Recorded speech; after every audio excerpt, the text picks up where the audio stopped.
Esta aula não é uma aula de aparelhinho somente. É lógico que tem um monte de aparelhinho. Vocês na fase que estão, e é normal, vocês querem ver os aparelhinhos, as coisas funcionando. Isso é normal. Mas nós não vamos tratar só disso. Nós vamos tratar de tecnologia e principalmente inovação. Nós vamos falar o que evoluiu na endodontia nos últimos anos.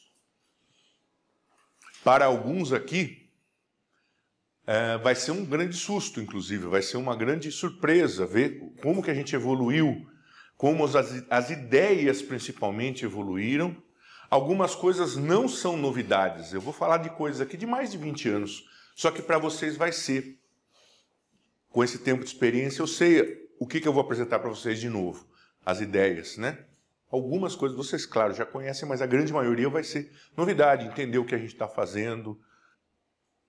Eu acho que a primeira coisa quando a gente fala em tecnologia é entender o papel da tecnologia. E para a gente poder expor essa aula melhor, nós vamos dividi-las em fases.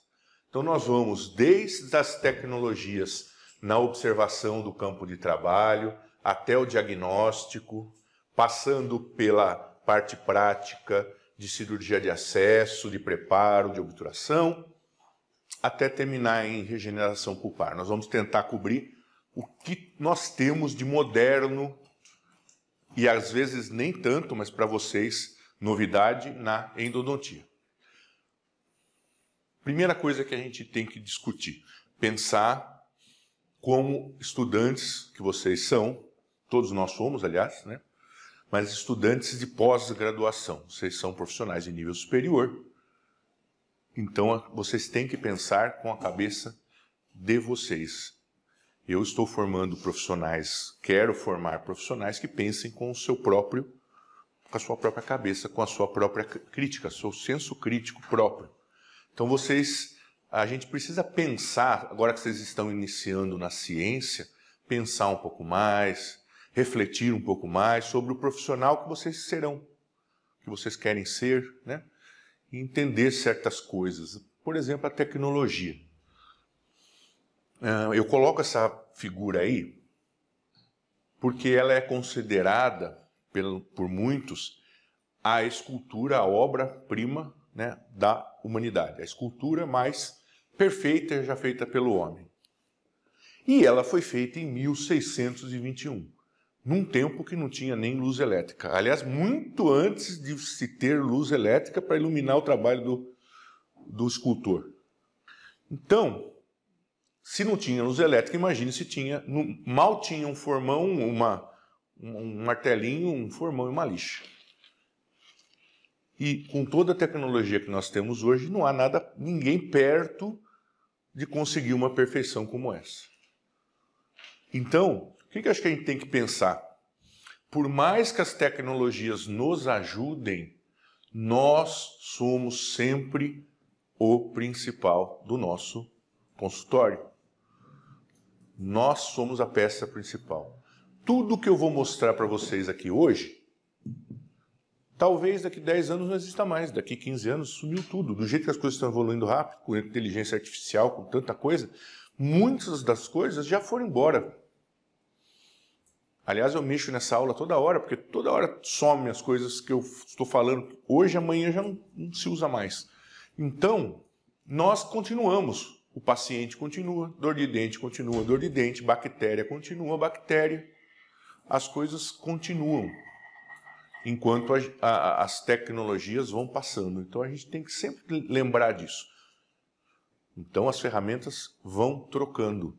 O importante é a gente se manter atualizado, a gente se manter capaz e a ferramenta ela vai se apenas trocando.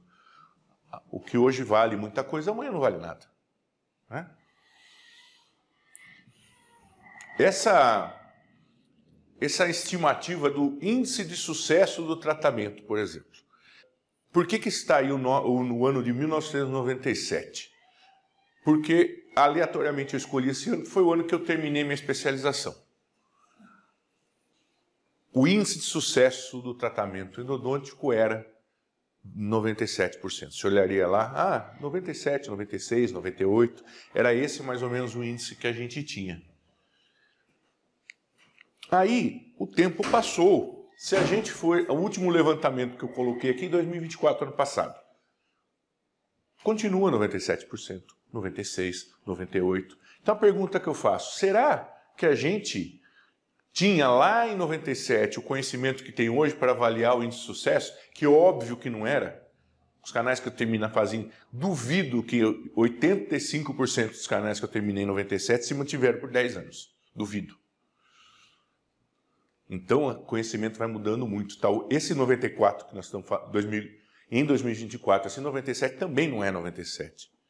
Então a gente tem que sempre entender que as coisas vão mudando muito, o conhecimento vai mudando muito. E por mais tecnologia que a gente tenha no consultório, a gente está sempre se perguntando, a gente está sempre duvidando, a gente está sempre atrás de mais conhecimento para poder suprir aquilo que a gente ainda não sabe. Vocês, nós, cirurgiões dentistas, movimentamos dinheiro. Dinheiro, principalmente numa aula como essa que nós vamos falar de tecnologia, aparelhinho, tudo isso movimenta dinheiro, né? Tudo isso representa gasto, representa o gasto que a nossa profissão tem. Algumas especialidades são bem piores que a nossa, como, por exemplo, o implante, como agora a Hoff, né? O que eles gastam, o cara compra um negocinho de botox é R$1.000, para cada paciente, às vezes. Então, mas a nossa especialidade está ali na intermediária, das que gastam um certo... Né? A gente compra uma meia dúzia de caixinha de lima da dental, vem uma conta de 3, 4 mil fácil. Então é dinheiro, nós movimentamos dinheiro. E qual o problema com isso? Como a gente movimenta dinheiro que é gasto em produtos, em tecnologias que são desenvolvidas pela ciência, nós temos muito problema com isso. E faz parte de vocês agora que vocês estão começando a abrir os olhos para isso. Tá? Isso ocorre em todas as especialidades, eu vou falar da endo porque é a que eu conheço, mas ela ocorre em todas as especialidades. Isso. A partir do momento que vocês começarem a frequentar congresso, assistir aulas, se educarem e procurarem, né? Vocês vão ver muito isso. Vocês têm que ir criando esse senso para perceber quando você tem interesses, porque como se movimenta muito dinheiro, tá? Essas coisas acontecem. Então a gente tem que tomar cuidado, vocês têm que ter olhos abertos, sempre para desconfiar de todos, inclusive de mim. Todo mundo tem que ter a sua consciência, principalmente quando a gente lida com ciência, com essa relação de ciência com a indústria. Tá? Vamos lá, vamos começar então falando de inovações e tecnologias na endodontia, começando pelas mais simples, na observação do campo de trabalho. Nós temos alguns aparelhos que nós podemos usar, algumas tecnologias, para observar aquilo que a gente está trabalhando. Porque na nossa área, a endodontia, a gente não observa bem, a gente não tem visão absolutamente direta sobre tudo que a gente faz. A gente tem uma visão muito diminuta do que a gente trabalha, né, do nosso campo de trabalho. Então, a gente pode ter algum auxílio sobre isso. O mais comum, o mais fácil é a lupa. A lupa é usada na endodontia? É bastante usada. Então eu recomendo a vocês, testem a lupa, vocês estão na época de testar.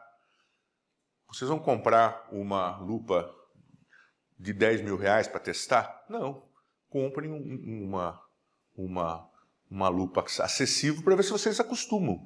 Aí se vocês começarem a gostar daquela lupa, daqui 2, 3 anos vocês compram uma lupa mais cara. Né? Eu recomendo que faça isso, eu acho que é o mais fácil. Porque a lupa, existem desde lupas mais baratas, mais simples, né, até lupas bem mais caras. As lupas que nós utilizamos são as lupas geralmente com fotóforo, esse tipo de material, que a gente pode utilizar. O fotóforo é a fonte de luz. Existem vários tipos de lupas de fotóforos. cada vez surgindo mais no mercado. Então eu recomendo que se use, testem, para ver se vocês se adaptam.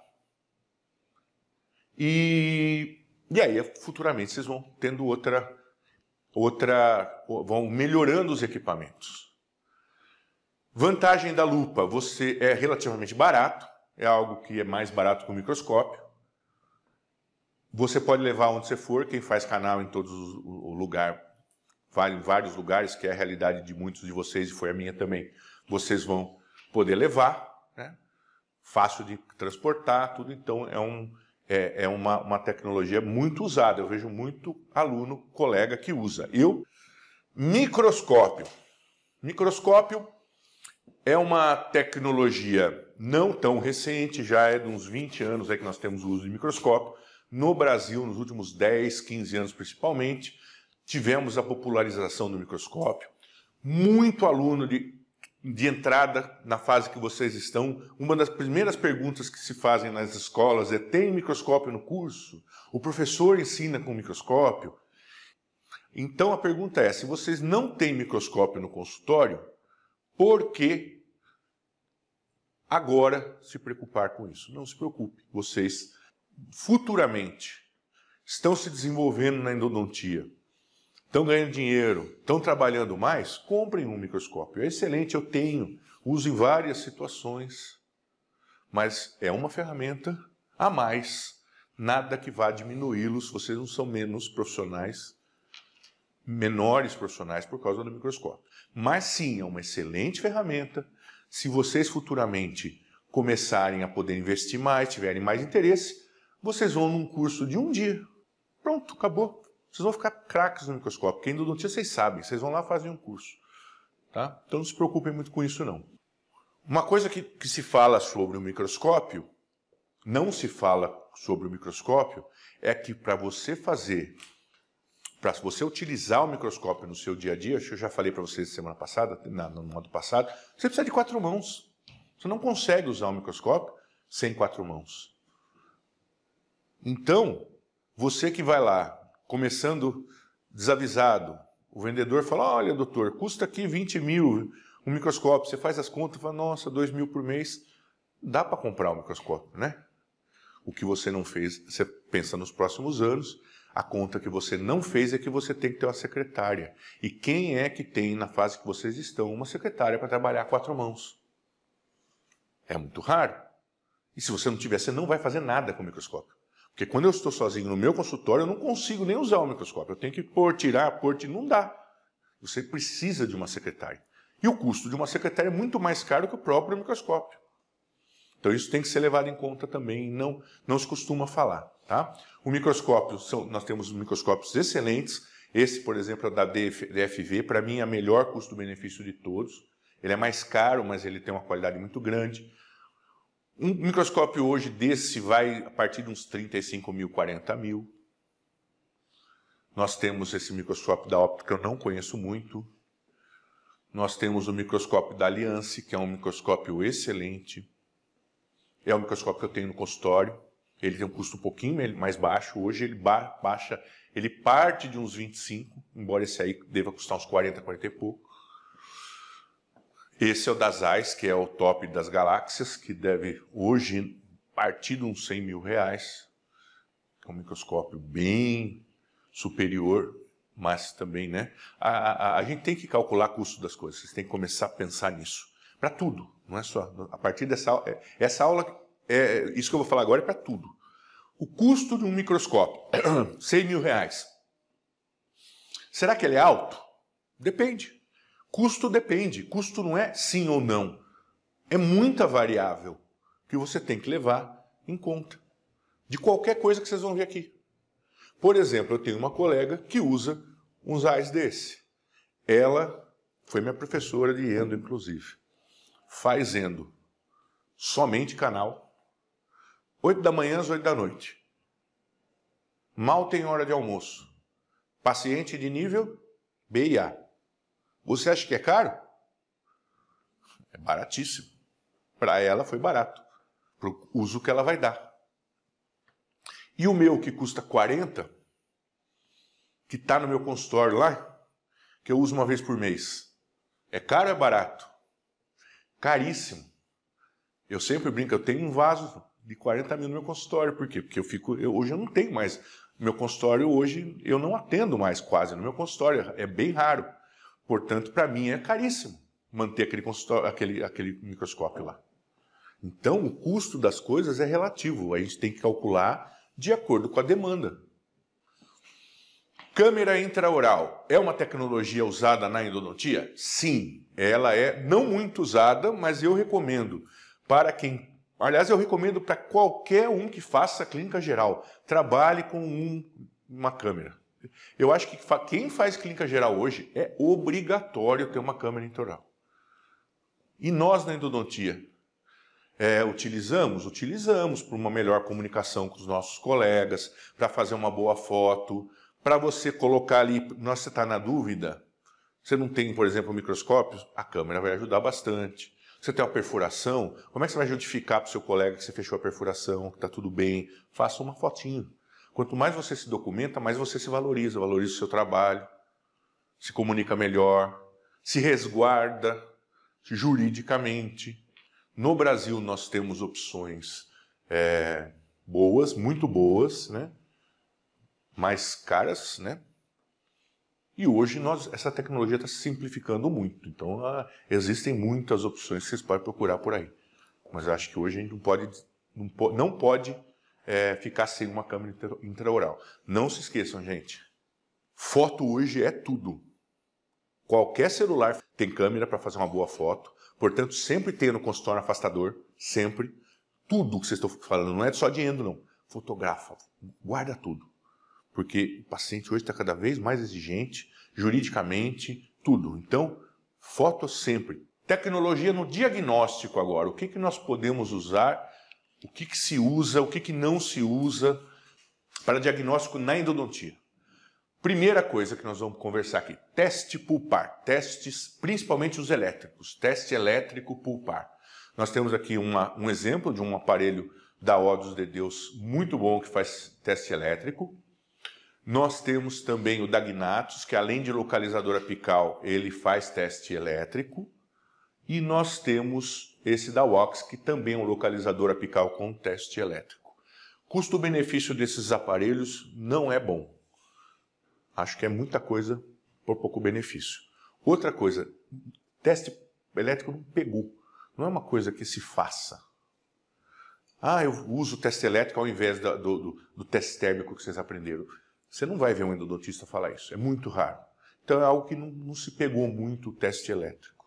Eu acho que para quem já tem, quem está numa outra fase, eu tenho lá, mas não faço. Porque não há necessidade, a gente acostuma. Existem excelentes profissionais que fazem, no exterior se usa muito teste elétrico, mas a gente aqui não é uma coisa que a gente acaba não fazendo tanto. Esse, por curiosidade, é um teste térmico.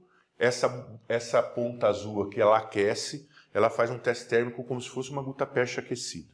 Outra coisa que eu não falei aqui, nessa aula nós vamos mostrar somente coisas que nós temos no Brasil. Quando não houver aquela tecnologia no Brasil, a gente mostra para vocês conhecerem. Tá? A formação do especialista passa por isso também. Negatoscópio de LED. Bom, se nós estamos falando de tecnologia, por que eu estou falando de negatoscópio, que é uma coisa... Não, mas aí que está. Quem tem aqui sensor? Ninguém, né? Ninguém tem sensor. Se vocês não têm sensor, vocês precisam cuidar bem da sua radiografia. Existem muitas informações que nós precisamos de uma radiografia. Ela é fundamental no nosso planejamento. Fundamental. Portanto, se você não tem um sensor, você vai observar a sua radiografia num bom negatoscópio. Não adianta uma radiografia olhada na janela. Então, um bom negatoscópio de LED com uma lupa que é quase de graça. Isso vai te dar mais de 80% a 90% da informação que uma digital iria dar. Então, nós temos aí, são aparelhos muito baratos perto do benefício que eles proporcionam. Então, eu acho que no consultório de vocês é praticamente obrigatório ter um negatoscópio novo. Tá? Funcionando bem, porque é nosso do dia a dia. Né? A gente tem esse que é só para pele apical, tem esse maior que pega umas radiografias um pouco maiores. Radiografia digital. Aí sim. Podendo, a radiografia digital tem grandes vantagens. Ela tem a vantagem de você observar melhor, transformar aquela imagem num arquivo digital. Hoje é tudo digital, então nós estamos dentro do mundo digital. A maior de todas as vantagens, além do diagnóstico, é o armazenamento, a organização, você não perder exame, fica tudo com backup.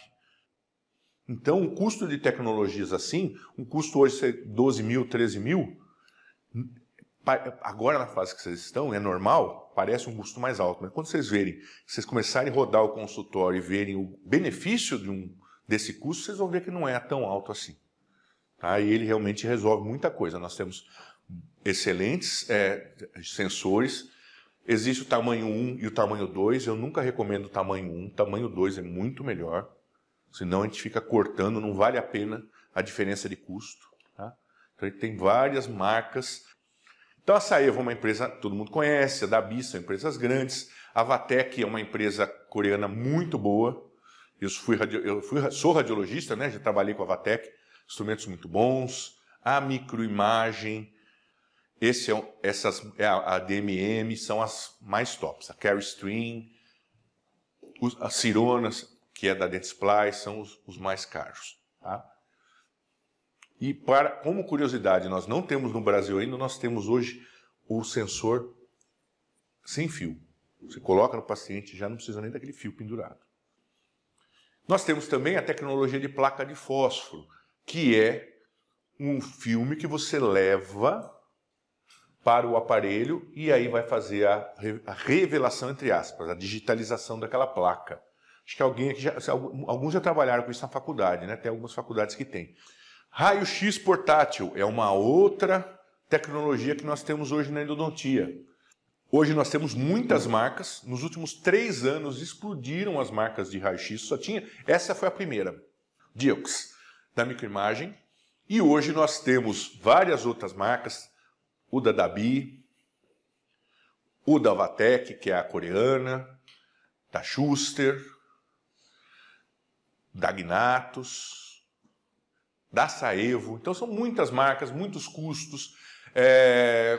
Essa da GeneRay, ela vem acoplada ao sensor. São muitas marcas, muitos custos diferentes. A vinda dessa concorrência está abaixando o preço também. Só que não é pelo fato dele ser portátil, é o melhor dos mundos. Então, por isso que, se você vai trabalhar no seu consultório, o raio-x portátil não é o ideal. O ideal no consultório é você coloca o paciente, coloca o sensor na boca do paciente, aí eu vou lá, pego o raio-x, olho, falo, nossa, viro, vou lá olhar de novo e ele continua parado, o paciente parado, o sensor parado, vou lá, arrumo de novo. Isso só vai conseguir isso com um raio-x normal, um bom raio-x de parede. Tá? Agora, para quem vai fazendo em vários consultórios, aí já é outra coisa. Se você trabalha em muitos consultórios, talvez ter um raio-x de portátil te permite ir para consultórios que não tem raio-x, e eles existem, não é pouco. Você não fica dependendo do raio-x da clínica. Então você tem que pesar, são situações diferentes, aspectos diferentes, necessidades diferentes, tá? Mas não é porque é portátil que é o melhor de tudo, não é. Depende da utilização. Bom, tomografia. Tomografia é algo tão importante na nossa área que nós só vamos falar aqui porque nós vamos ter uma aula inteira sobre ela. Nós vamos ter uma aula prática futuramente sobre ela. A minha maior área de estudo é tomografia, então é chovendo molhado. Tomografia mudou a nossa visão sobre endodontia, mudou o que nós fazemos, mudou como nós observamos.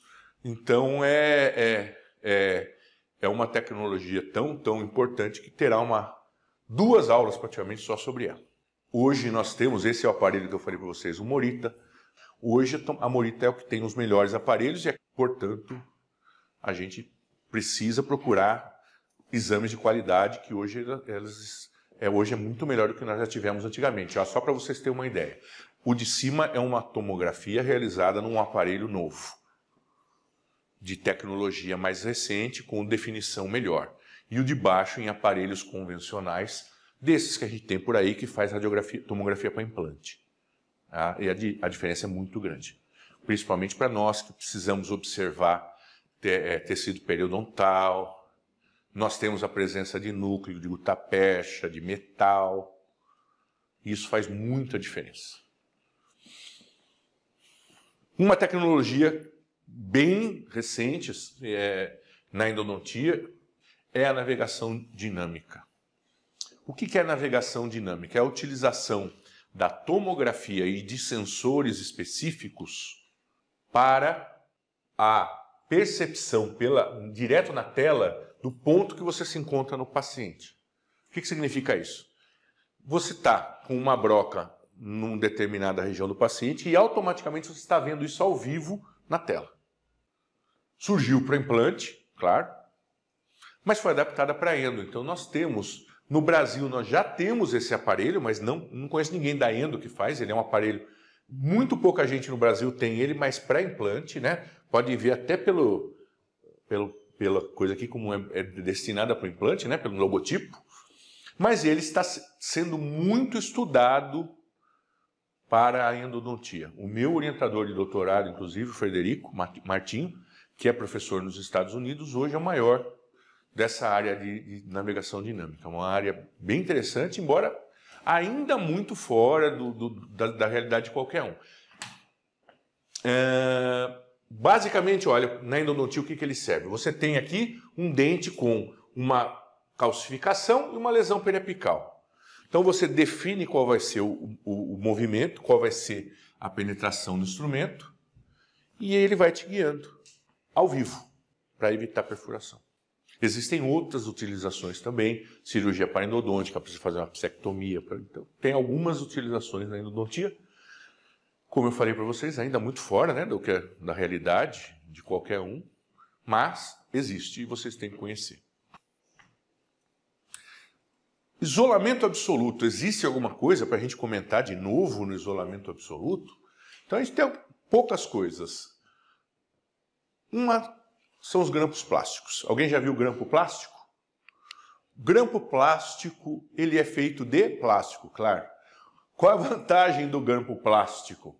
Ele remove a imagem do metal, que atrapalha. Então se você fizer uma radiografia com esse tipo de grampo, você consegue observar a região cervical.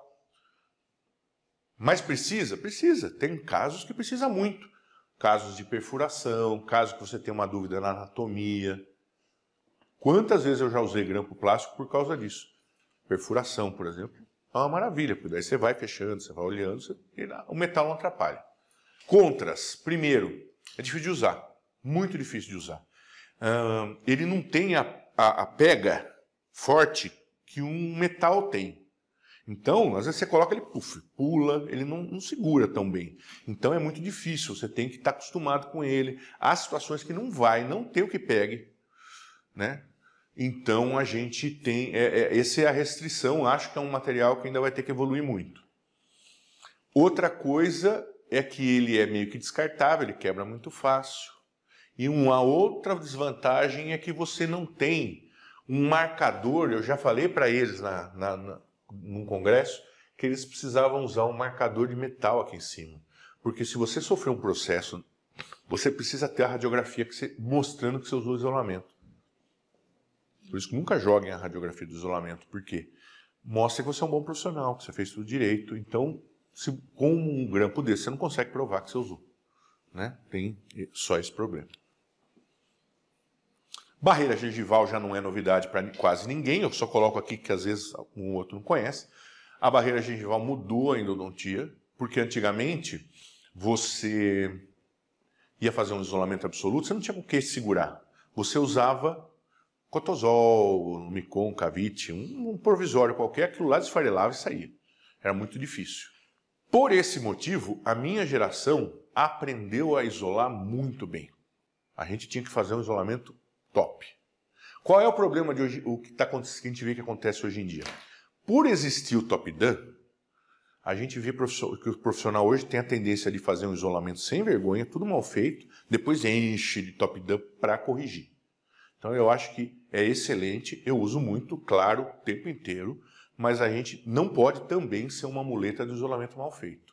Vocês têm que fazer um belo do isolamento e aí usar o top-dump na hora que precisa, no lugar que precisa.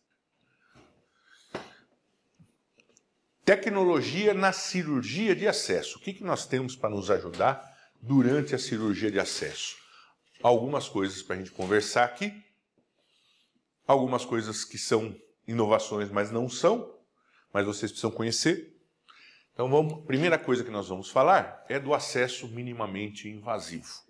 Isso é o que a gente chama de acesso minimamente invasivo. Tá? Nós vamos falar deles ou nesse módulo ainda, ou no outro, na aula de cirurgia de acesso, porque vocês vão ter uma aula muito aprofundada e aí nós temos que discutir os aspectos que ainda são falados. O acesso minimamente invasivo surgiu há uns 15 anos, mais ou menos, como uma grande solução para a endodontia, para diminuir o desgaste e com isso aumentar a resistência, não remover estruturas desnecessárias. O que é uma ideia, lógico, ninguém quer remover estrutura desnecessária, lógico, né? Todo mundo quer ser minimamente invasivo, ninguém quer ficar destruindo nada. Só que a literatura mostrou-se que é um tipo de procedimento completamente ineficiente em todas as situações, inclusive para manter a estrutura resistente. Nem isso ela resolve. Tá? Então, futuramente vamos falar melhor, mas com acesso minimamente invasivo você tem maior chance de fraturar a lima, você não consegue limpar bem os canais, você não consegue acesso em casos mais difíceis de anatomia e ainda por cima você não melhora a resistência.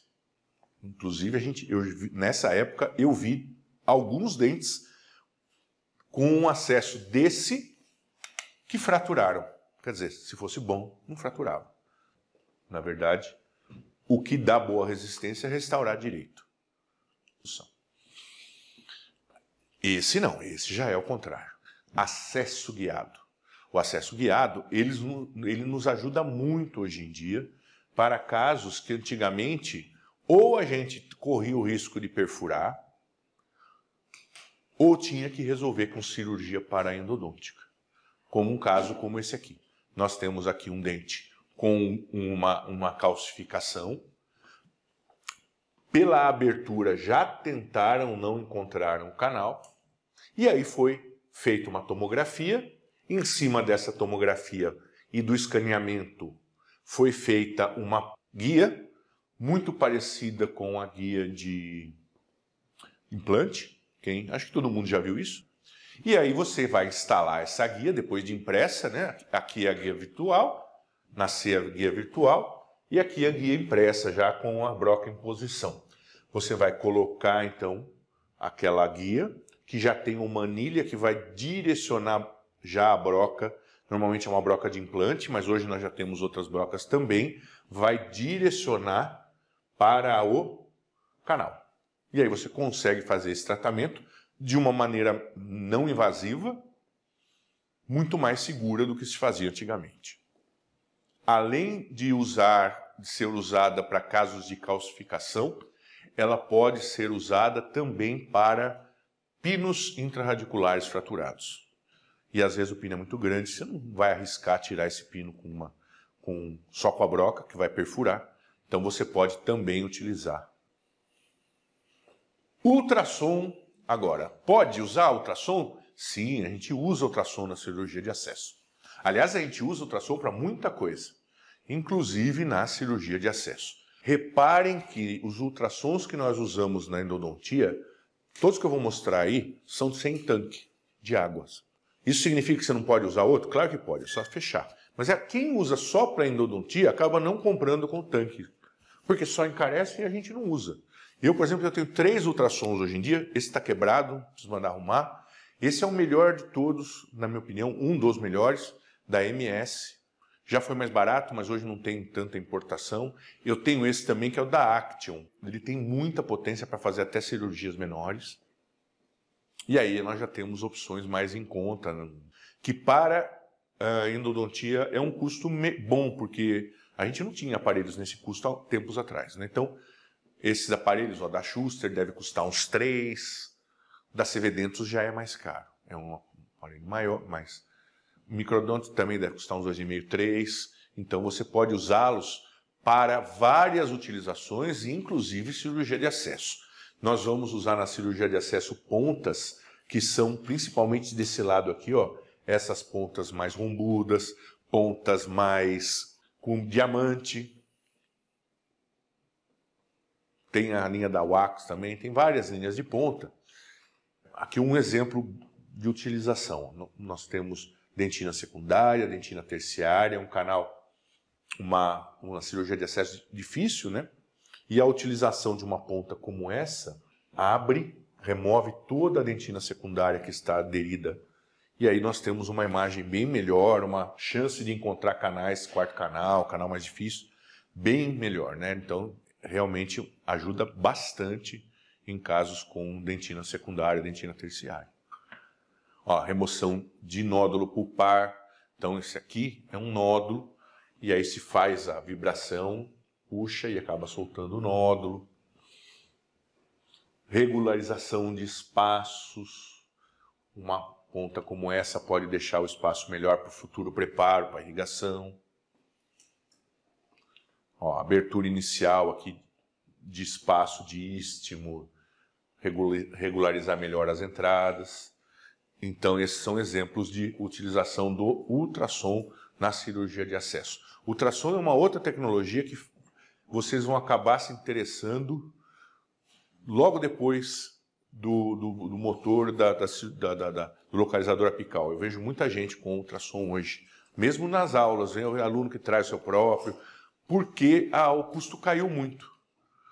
Odontometria, o que nós temos de tecnologia? Nós já falamos na aula passada que hoje a odontometria ela é feita somente no localizador. Então não tem muito o que falar, nós temos os localizadores, né? Nós temos várias marcas de localizador, os custos também estão caindo. É outro motivo que eu jamais, meus alunos hoje, mesmo num curso de atualização, eu falo, gente, vocês vão trabalhar com localizador. Antigamente, o aluno de atualização, professor, custa 5 mil, sei lá. Hoje não. Então essas coisas estão se popularizando. O da Easy é bom. A Easy é uma empresa... A Easy tem esse localizador da Easy é muito bom. A gente usa ele em algumas escolas, eu tenho um. O da Angelus eu não conheço. O da Schuster é muito bom. Ele está ficando ultrapassado já, porque ele é muito antigo, mas ele é muito bom. A Schuster também é uma empresa que não há coisa que eles fazem que não sejam bom, tem uma boa assistência técnica. VDW. Vocês veem que eu estou aproveitando para falar das marcas, para vocês conhecerem, né? Quem não tem muito... A VDW é uma empresa alemã. Inventora dos reciprocantes, é da Dentsply, não tem como uma coisa alemã ser ruim, para começar, né? Então é lógico que é. Só que o custo é sempre mais alto. Esse nós, infelizmente, não temos mais no mercado.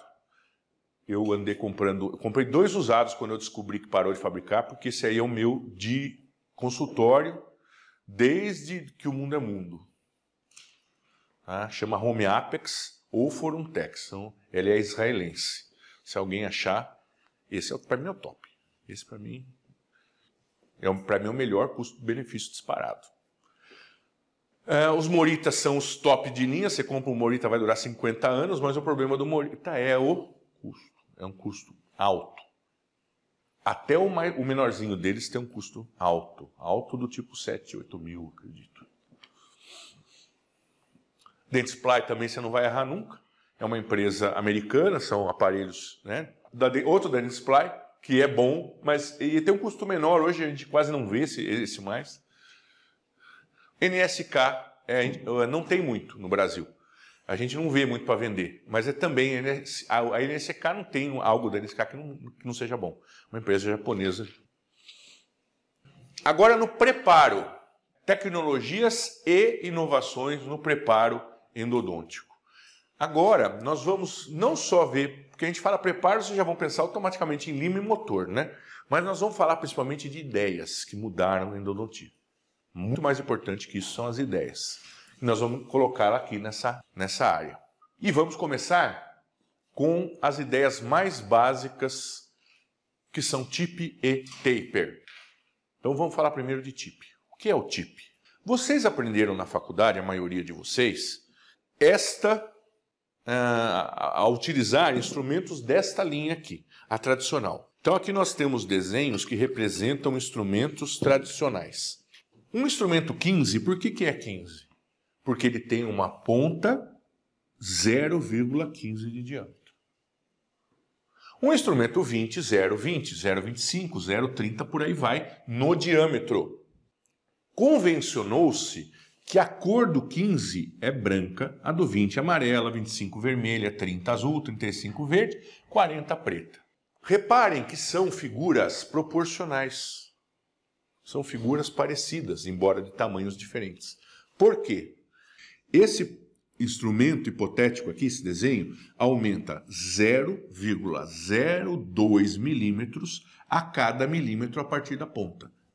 Portanto, passado 10 milímetros, ele terá 35, vai aumentar 20. Se eu medir o diâmetro aqui, ó, depois de 10 milímetros, vai ter 35, 0,35. Assim por diante. O 20 vai ter 40, 25, 45, vai sempre aumentar 20 milímetros. Por quê? Porque a ponta mudou, mas o taper continua igual. O taper é a conicidade. Vai aumentar 0,02 todo instrumento. Esse é o instrumento convencional que vocês aprenderam na faculdade. Não só instrumento, as gutas é a mesma coisa. Tudo é 0,2. Só que a endodontia moderna incorporou um outro conceito que antes nós não tínhamos, que é esse taper aqui variar. Porque antigamente o taper, nada na endodontia variava, era tudo taper 0,2. Por isso que os cones que vocês usam na faculdade são fininhos, por isso que a lima é sempre igual, porque é tudo 0,2. Quando você vai comprar um cone na faculdade, no conceito que vocês têm da faculdade, você compra uma lima 15, 30, 40, não é isso? O cone também, não é? Me dá um cone 30, me dá um cone 40, me dá um cone 25. Isso é endodontia antiga. O que mudou? Nós hoje temos o conceito do taper variando. E isso mudou completamente o nosso trabalho. Vamos dar um exemplo aqui. Ó, isso é taper, para a gente entender o que é taper. O canudinho não tem taper, é 0. O cone tem um taper absurdo, tá? Isso é o taper. Então, agora olha a diferença das figuras que eu estou mostrando aqui. Essa representa um instrumento hipotético que não existe. Tá? Esse instrumento não existe na endodontia. É um instrumento de ponta 25, por isso a cor vermelha. Taper hipotético de 0, que não existe na prática. Taper de 0, ele não vai mudar nada. Ele vai 25 até 0,25 milímetros até o infinito, certo? Reparem que todos os outros, as outras figuras, também têm cor vermelha. Por quê? Porque a ponta é igual. Todas as figuras aqui têm a ponta 0,25, ó, todas iguais. Por isso a cor vermelha, que é a cor do 25. Mas o que muda aqui então? O taper. O taper não é mais variável. Então, se vocês virem essa figura primeira, que esse instrumento existe na prática, aumenta 0,01 milímetro a cada milímetro. Esse aqui 0,2, olha como já é diferente, 0,3, 0,4, 0,5 e vai embora até 12 às vezes tem, dependendo do uso. Nós temos instrumentos completamente diferentes, variando somente o taper. Portanto, agora, você não usa mais, quando a gente fala de endodontia, nós não falamos mais de me dá uma lima 15, me dá uma lima 30. Nem lima, nem cone. O instrumento agora tem nome e sobrenome. O nome é a ponta e o sobrenome é a conicidade ou o taper. Hoje, ó, nós temos uma ponta, um instrumento 25 com taper 0,1, 25 taper 0,3, 25 0,4, 5, 6, 8, todos são 25, todos são vermelhos e são instrumentos completamente diferentes. E quando você escolher a sua lima final, a última que você vai preparar, você vai casar com uma gutta-percha igual também. Agora nós vamos entrar, ainda estamos falando de inovações no preparo, e a gente vai entrar talvez numa das partes mais importantes do curso todo. Principalmente no que diz respeito à patência. A patência, principalmente, desbridamento, a gente quase não usa esse termo, eu coloquei só para vocês saberem. Mas os dois principais conceitos que nós vamos tratar aqui é patência e alargamento foraminal, mas principalmente o de patência. A patência, também chamada de desbridamento, embora o desbridamento tecnicamente é diferente da patência, mas a gente quase não fala desbridamento, então nós vamos utilizar mesmo patência, tá? O que é a patência? A patência é a introdução de um instrumento de fino calibre, 1 milímetro além do forame, para manter essa região foraminal desobstruída. Quando você prepara o canal, seja com instrumento manual, seja com instrumento rotatório, o que for, tudo que a gente faz dentro do canal vai causando sedimentação de dentina e de outros restos. E eles vão se depositando aqui. Ora, se você mantiver esta região entupida, obliterada, fechada, você não vai circular o que aqui? Irrigante. Que é a principal da endodontia hoje. Fazer endodontia bem feita hoje é circular irrigantes no 1 milímetro final. Nunca na endodontia antiga você podia chegar perto dessa região. E é aqui que dá o problema. Portanto, como é que a gente não mexe aqui? Nós precisamos de irrigantes circulando nesta região do delta apical para remover polpa. Se você tiver uma infecção, para eliminar a infecção, nós precisamos agir nessa região. Como é que nós vamos agir com o irrigante nessa região se a gente deixar essa região fechada? Por isso a patência serve para manter essa região sempre livre. E quando chegar a irrigação final, você vai atuar muito com o irrigante, seja o EDTA, seja uma outra substância, e o hipoclorito, vai agir nessa região que nós precisamos que haja. Tá? Então já é a patência, ela já vem junto com o principal conceito da endodontia moderna, que é trabalhar quimicamente e mecanicamente esta região do forame. Nós precisamos, então, manter essa região livre. Se essa região se circular por aqui irrigantes, vai haver remoção de tecido vivo. Tecido vivo a gente tem que tirar o máximo possível, porque ele pode ser substrato por uma contaminação bacteriana futura. Essa região tem que ficar livre para os irrigantes passarem, porque se você tiver infecção aqui, eles vão entrar. Vocês já ouviram um pouco, muito pouco ainda, mas já ouviram, a gente falou no outro, que a endodontia é feita de irrigação. O principal disparado da endodontia é a irrigação. Então a gente precisa manter esta região livre. E o alargamento foraminal? O alargamento já é um passo além. O alargamento é você utilizar um instrumento rotatório de preferência para a abertura física do forame. Nós vamos alargar, nós vamos preparar mecanicamente o forame. Nós vamos, na prática, utilizar uma lima, 1 milímetro também além do forame. Hoje, segundo a ciência moderna, a patência é obrigação? É. Patência. Você não vai hoje ver um autor moderno que vai falar que você não pode fazer, não deve fazer patência, tá? Patência é obrigação. Segundo o que faz algo ser obrigação? É algo que a ciência já estabeleceu como comum. Isolamento é obrigação. Obrigação. Ciência é ponto pacífico da ciência que tem que usar aquilo. Patência é.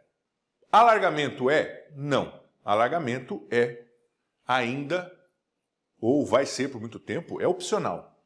Existem autores muito de confiança na ciência, existe muita ciência positiva a favor do alargamento e existem muitos autores que não o recomendam ou até o ignoram. Porque o alargamento foi muito desenvolvido principalmente no Brasil. Portanto, você fazer alargamento é sua opção. Hoje, vocês ainda vão se guiar por muita coisa que a gente vai guiar vocês e futuramente vocês vão tomando as suas decisões. E alargamento é uma coisa que vocês podem fazer ou não. Eu, pessoalmente, faço. Quase sempre eu faço. Tem várias vantagens. Bom, se a gente trabalha hoje o forame, se a gente faz a patência, se a gente faz o alargamento foraminal, e a obturação, ela muda? Também é uma pergunta que sempre me fazem e eu sempre coloco aqui para a gente ter essa mudança de paradigma também, de acordo com toda a mudança que a gente está falando na região do forame. Então, sim, há uma mudança, normalmente, como você consegue passar com o irrigante pelos canais, pelo delta apical, pelos canais mais difíceis, passou irrigante, significa que você removeu matéria dali, você deixou ele livre. Qual é a consequência disso? Vai passar cimento. Portanto, hoje nós observamos esse tipo de extravasamento de cimento que indica que houve uma boa irrigação. Tendo uma boa irrigação, o cimento passou e selou esses espaços. E aí acaba saindo um pouco. O sair é bom? Não, não precisaria. Mas é que é difícil, você não tem essa coisa. Não tem problema, porque o cimento, dentro do bom senso, claro, ele é biocompatível. Então, acaba que sendo essa imagem que nós chamamos principalmente de puff apical, também chamada de surplus, mas principalmente puff apical, essa imagem é uma imagem que mostra um tratamento bem conduzido. No meu tempo de especialização, se eu fizesse isso, era cadeia, vai para a cadeia por ter feito isso. E a gente ainda tem problemas com relação a isso, de colegas que às vezes mandam extrair, fazer cirurgia, por causa do puff apical. Então é uma consequência. E você não procura, eu quero ver essa imagem saindo assim. Mas acaba saindo. Aqui, ó, só para vocês terem uma ideia. Cada botãozinho desse aqui também, cada botãozinho indica para a gente que passou por ali cimento. Um canalzinho difícil, um canalzinho de difícil acesso aqui no delta, e aí o cimento foi passando. Olha quantos botõezinhos aqui. Isso mostra para a gente que a gente fez um bom trabalho de irrigação, consequentemente o de obturação vai ser também bom assim. Bom, nós estamos numa aula de tecnologia, tem algo para falar de instrumento manual? Tem. Nós temos instrumentos manuais modernos. Também não são grande novidade, mas provavelmente vocês não conhecem, não viram na faculdade, então a gente precisa conversar sobre eles. A exploração do canal radicular, a exploração inicial, às vezes é difícil. Tem casos que é muito difícil, tem casos que é praticamente impossível. Nos casos difíceis e muito difíceis, nós podemos utilizar instrumentos com um grau de dureza maior, um poder de penetração maior, que são esses instrumentos preparados. No caso aqui, a lima da Maillefer, da Dentsply, a lima C-Pilot da VDW, que é a que eu uso mais. Nós temos também os instrumentos da Easy. Esses três são os mais confiáveis. Qual é o problema? É um instrumento de custo maior. Então eu não vou ficar usando esse instrumento para caso fácil. Esses instrumentos costumam vir em blister já esterilizado, então não precisa me preocupar com isso, fica na gaveta. Peguei um caso difícil, eu vou lá e abro ele. Portanto, eu não vou ficar gastando um instrumento caro para casos básicos. O caso básico eu uso uma boa lima K, da Maillefer, lima K comum. Agora, para os casos difíceis, eu posso recorrer a um instrumento como esse, para penetração do canal. Existem também instrumentos manuais com o desenho de tip taper, muito parecido com os instrumentos rotatórios, parecidos, não, idênticos. O que você faz? Ao invés de você fazer o movimento de limagem que a maioria de nós aprendeu, você faz o rotatório. Acho que hoje, pela redução do custo dos instrumentos rotatórios, inclusive dos motores, não se justifica muito. Isso aqui era mais do tempo que era muito caro usar um motor rotatório. Hoje eu não vejo tanta necessidade, porque os instrumentos estão baratos. Tem outras marcas também, mas são esses tipos de instrumentos. E no preparo automatizado, o que é que nós temos para falar? Movimento reciprocante, movimento rotatório e movimento oscilatório. Quando a gente fala, você faz canal no rotatório, né, o pessoal liga lá no... Todo aluno de começo de curso, uma das principais perguntas, faz canal com rotatório no curso, aprende a fazer rotatório. Rotatório, a gente fala, é uma maneira popular de falar. O nome correto não é rotatório, é automatizado. Rotatória é uma das movimentações do aparelho, movimento rotatório.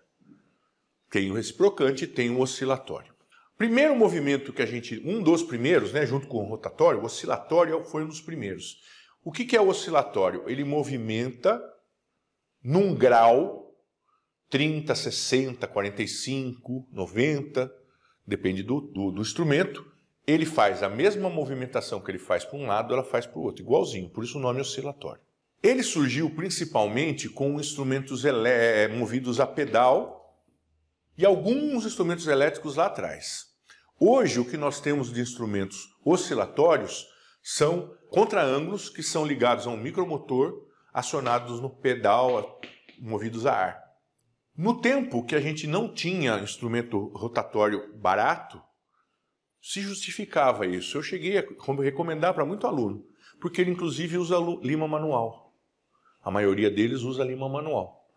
Só que hoje não justifica mais. A gente tem instrumentos, tem tecnologias baratas perto do que a gente tinha, motores bem mais baratos do que a gente tinha. Então, a tecnologia oscilatório ficou para trás. Principalmente porque, como ele é acionado no pé, pelo ar, torque você não controla, velocidade você não controla, é tudo a olho. Aí, o movimento rotatório surgiu junto com o oscilatório, eles foram desde os anos 80, um movimento que gira, ele vai girando, o que muda é o torque e a velocidade. Cada tipo de instrumento vai fazer um tipo de movimento. E há uns 15 anos atrás, um pouquinho mais, surgiu o movimento reciprocante, que é um movimento que vai para normalmente esquerda e destrava, esquerda e destrava. Isso é o movimento reciprocante. Quando surgiu com uma grande novidade da endodontia, mas na verdade ficou para trás, na minha opinião e na opinião da grande parte dos autores. O movimento reciprocante é um movimento que ele é muito agressivo, ele não tanto pelo movimento, o movimento não é tanto agressivo. O problema do reciprocante é que ele foi vendido com a ideia de instrumento único. Então esse é o movimento rotatório, ele gira indefinidamente, até acabar a bateria, vai ficar girando. Esse é o movimento reciprocante, ele dá um soquinho, é bem diferente quando vocês pegarem na mão, vocês vão ver, vocês vão perceber. Eu não uso reciprocante nunca, eu sou inimigo de jeito nenhum, eu uso muito o reciprocante para retratamento. E para um caso de penetração de canal difícil. Não desce, troco para reciprocante, às vezes ajuda. Então não é que eu sou contra o movimento, eu só acho que ele vem num conceito de preparo errado. Esse é o oscilatório. O oscilatório, ele é um contraângulo que usa normalmente uma lima manual. No tempo que não tinha nada, que o motor custava 7.000 e uma caixa de lima 300, tudo bem, mas hoje não. E vocês, no nível de especialização, menos ainda. O que mais que nós temos de mudanças de tecnologia, de mudança, de inovação na área de preparo? A liga utilizada na confecção das limas. Hoje, a liga de níquel-titânio, que foi presente em quase todos os instrumentos rotatórios e reciprocantes, até 2015, mais ou menos, foi sendo substituída pelos instrumentos tratados termicamente. Alguém já ouviu falar nisso? A liga básica de níquel-titânio passa por um tratamento térmico, enquanto num instrumento de aço você vai fazer uma força X, certo? No instrumento, e ele volta. O instrumento de níquel-titânio, você faz uma força 10 vezes menos, mas ele também volta. Esse você vai fazer a mesma força de 10 vezes menos e ele vai ficar. Ficando, ele não faz força nenhuma para voltar. Teoricamente, esse instrumento é bem mais flexível e tem menos chance de dar degrau. E realmente tem mesmo. Hoje, praticamente, a gente não vê mais instrumento preparado com degrau. Tá? Então, hoje, praticamente, todos os instrumentos que nós temos no mercado são tratados termicamente.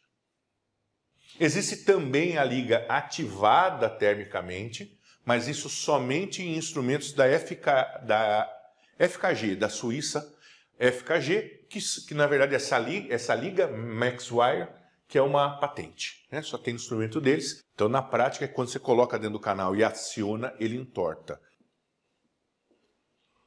Sistemas de preparo. A gente tem tanto e vai falar tanto que nós só vamos dar uma passadinha aqui, tá?